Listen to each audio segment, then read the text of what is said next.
சிருஷ்டிப்பின் புகைப்பட நாடகம்.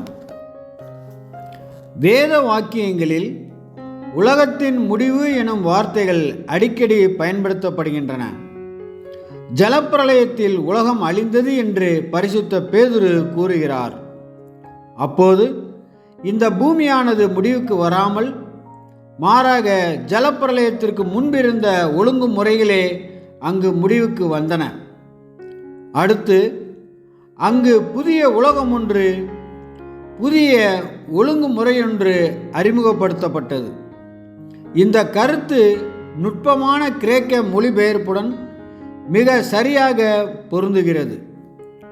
பொதுவான மொழிபெயர்ப்பு துரதிர்ஷ்டவசமாக பலரை ஏமாற்றிவிட்டது.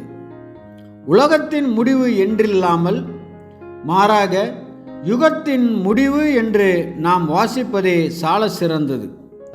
ஒரு யுகம் முடிவடைந்து பின் அதனை தொடர்ந்து மற்ற யுகங்களும் வரலாம். ஆனால் பூமியோ என்றைக்கும் நிலைத்திருக்கிறது. அதை தேவன் வெறுமையாயிருக்க சிருஷ்டியாமல் அதை குடியிருப்புக்காக செய்து படைத்தார் என்று வேதாகமம் சொல்கிறது.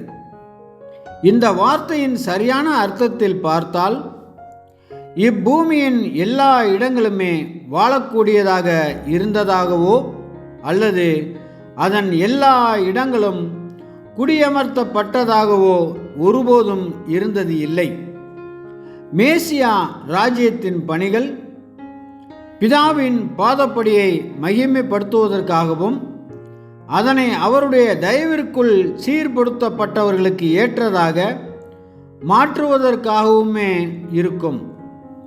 ஏதேனில் மனிதன் இழந்த அனைத்துமே கல்வாரியில் மீட்டு எடுக்கப்பட்டது. அவை அனைத்தையும் அவனுக்கு திரும்ப கொடுத்து அவனை உயர்த்துவதே அவரது அடுத்த பணியாக இருக்கும். திருத்த முடியாதவர்களை மட்டுமே அவர் அளிப்பார்.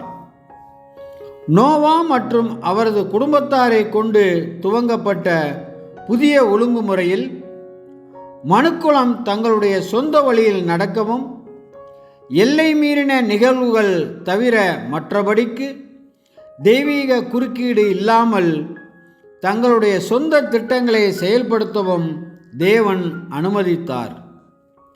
மனுக்குலத்தை விழுந்து போன நிலைமையிலிருந்து மீட்பதற்காக மீட்பை மையமாகவும் மேசியாவின் ராஜ்யத்தை எல்லையாகவும் கொண்ட தம்முடைய மாபெரும் திட்டத்தை அவர் நிறைவேற்றும் சமயத்தில் மனுக்குலத்தார் தங்களுக்கான பாடங்களை கற்றுக்கொள்ளும்படி அனுமதித்தார். ரோமர் 5:12-14 வரை. தேவ திட்டத்தின் வளர்ச்சியானது மனித பார்வைக்கு நீண்டதொரு காலமாக இருக்கிறது. ஆனால் தேவனுடைய பார்வையில் அவ்வாறு இல்லை. ஏனென்றால் நாம் வேதாகமத்தில் வாசிக்கிறபடியே உமது பார்வைக்கு 1000 வருஷம் நேற்று கழிந்த நாள் போலவும் கர்த்தருக்கு ஒரு நாள் 1000 வருஷம் போலவும் இருக்கிறது. இந்த 6000 வருட நாட்களின் போது தேவன் உலக விவகாரங்களில் தலையிடுவதை தவிர்த்து அமைதலாக இருந்து தீமையின் ஆளுகையை அனுமதித்துள்ளார். ஆனால் அதே சமயம் ஆதாம் இழந்த அனைத்தையும் மீட்பராகிய மேசியா முழுமையாக மீட்டு விருப்பத்தோடு கீழ்ப்படியும் அனைவருக்கும் திரும்ப கொடுக்கும்போது அவருடைய ஏற்பாடுகள் யாவும் நிறைவடைந்திருக்கும். அப்போஸ்தலர் 3:19-22. ஆமென்.